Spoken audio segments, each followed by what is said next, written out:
Now to South Africa, because security personnel have been deployed across the country due to fears that anti-immigration protests could descend into widespread violence against foreigners. Now, the planned demonstrations mark an unofficial deadline set by campaigners for all undocumented migrants to leave.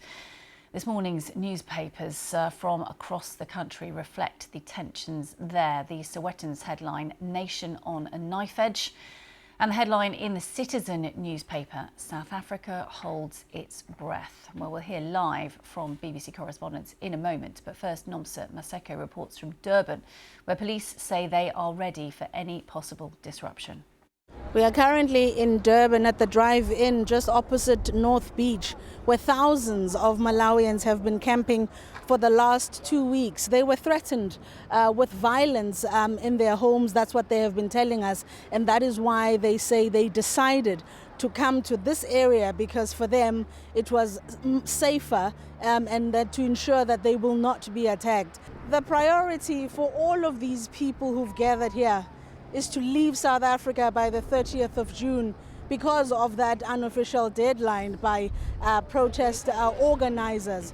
But it has been painstakingly slow and very frustrating for these people to be first verified, documented, be given a piece of paper that basically says that they were in South Africa illegally and that they are now being deported or repatriated out of South Africa. We want anything that will be happening to be peaceful, everything in fact to be happening peaceful, and we want law and order to be observed.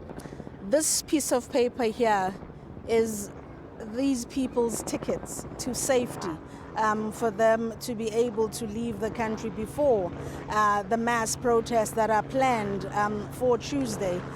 The police as well as city officials have said that they will ensure that everyone who is here in this camp and many others in this province and of course the country their safety is ensured, as secured. But also the protest organizers themselves have said that they have no interest in looting, in damaging property, but that they want for their message and the government to take illegal immigration serious in this country. They have promised that the protests on June 30th will be peaceful. This is one of the buses that will be making its way to the Limpopo province in Musina at the Beitbridge border post that will be ensuring that the people here, the more than 70 Malawians on this bus, will be taken home to safety. How do you feel about this? I am relieved to be going back to my home country, even though I have never been attacked or intimidated while living here. But I am heartbroken because I am leaving my 4 young children behind.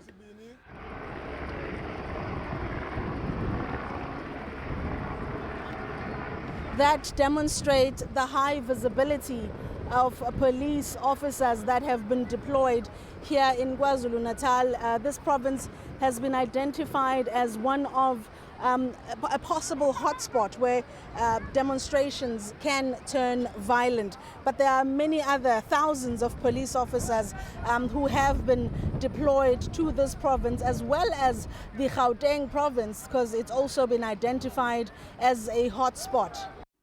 Well, that was Nomsa reporting on tensions in Durban. Let's go live now to Johannesburg and our correspondent Pumza Felani. Pumza, just take us through the situation where you are, the president calling for peace.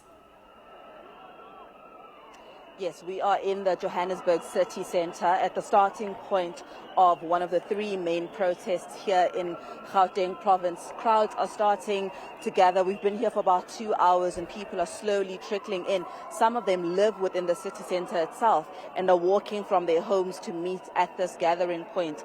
From here, they will be marching to Constitutional Hill, where their leaders will be handing over a memorandum of demands. Now, these demands are what they want the local police to do about what they say is illegal occupation occupation of businesses, illegal occupations of buildings that they say have been taken over by undocumented migrants, and they want that to be investigated, but also they want those buildings to be taken over and handed back either to the city or to South Africans.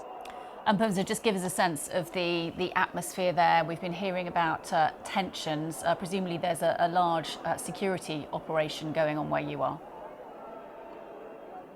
There certainly is. On an ordinary day, it wouldn't be as quiet as it is in the city centre. A number of the main businesses where we are have been closed. And on virtually every street corner, you're seeing police, you're seeing also municipal police just monitoring the crowds as they begin to come in.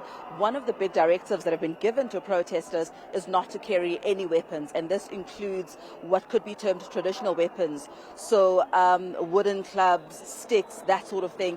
Police officers have been given authority to take those away from people where they deem necessary. And really this broadly speaks to wanting to make sure that violence doesn't break out, that these protests, although they have been given authority to be out, they've been told expressly that this should not turn violent, no looting will be allowed, and arrests will be effected to people on whether they are illegal foreign nationals or South Africans. Anyone that's found to be committing a crime, the police have said, will be apprehended on the spot today.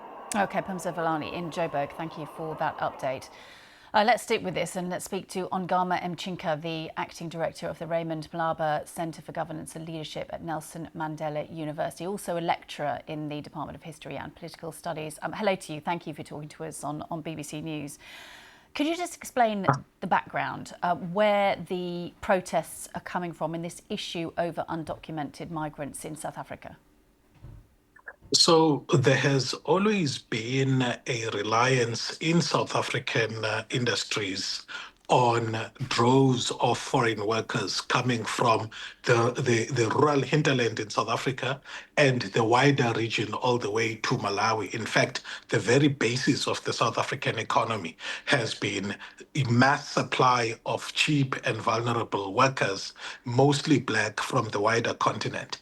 In the democratic period, these shifted from mining, which was the biggest culprit in the apartheid period, to sectors like agriculture, construction, and others.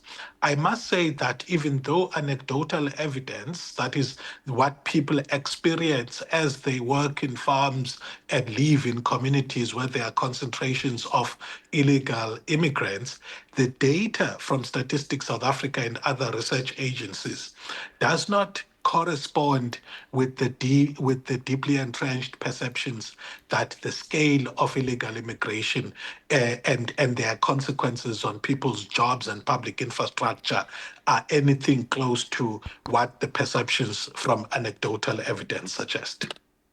Yeah, so just explain where there's clearly antagonism and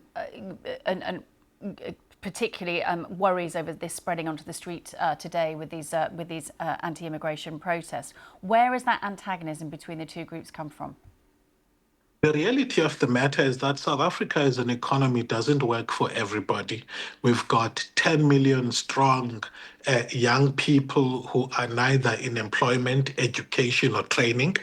And data from South Africa shows that poverty levels here reach about 40 million people who are in the different categories of the poverty lines, the three official poverty lines. And the people who experience the consequences of migration and undocumented foreign nationals are people who are operating in the informal economy through the labor market, informal labor markets, or those that are operating businesses such as retail outlets, informal retail outlets in townships.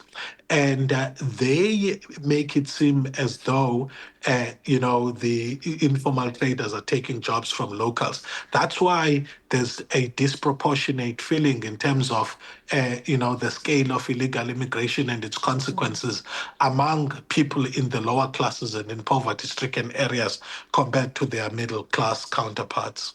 Yeah, OK, really interesting. So the perception doesn't necessarily reflect the reality of this situation. Really good to talk to you. Thank you for that, contextualising what's happening in South Africa today. That's Ongama Mchinka from the Nelson Mandela University. Thank you.